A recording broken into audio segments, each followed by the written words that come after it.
uşağın hisslərini və emosiyalarını nəzərə almayanda, onda qəzəb yaradıcı hisslər formalaşdıranda artıq yeniyetməli yaş dövründə avtoritar xüsusiyyətlər aktivləşir. Ata onun davranışlarına nəzarət edə bilmir, disiplinə sala bilmir. Uşağa bir davranış eləyəndə nəyin yaxşı, nəyin pis olduğunu öyrədilmir. Cəzalandırma və mükafatlandırma, yəni Jean Piagetin nəzəriyyəsidir. Yəni konsepsiyasından istifadə eləmir. Uşağı başlı başına buraxır və əsas faktordan biri nənə faktorudur. İndi buradan həmişə deyən nənələr inciyir.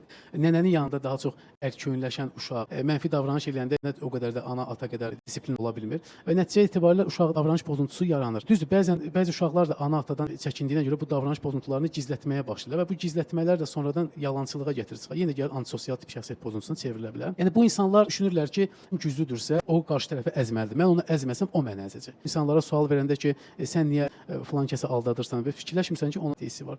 O insanlar cavab verəcək ki, ağlı onlarda aldanmazdı. Bu antisosial tip şəxsiyyət pozuntusuna bənzəyir. Cəza çəkmə müəssisələrinə fikir versək, orada 80-90% insanlar antisosial tip şəxsiyyət pozuntusuna əziyyət çəkir. Çünki bunlar daim qanuna zidd hərəkət etmək istəyirlər, daim əks getmək istəyirlər, heç bir halda sosial normativlərə uyğunlaşa bilmirlər.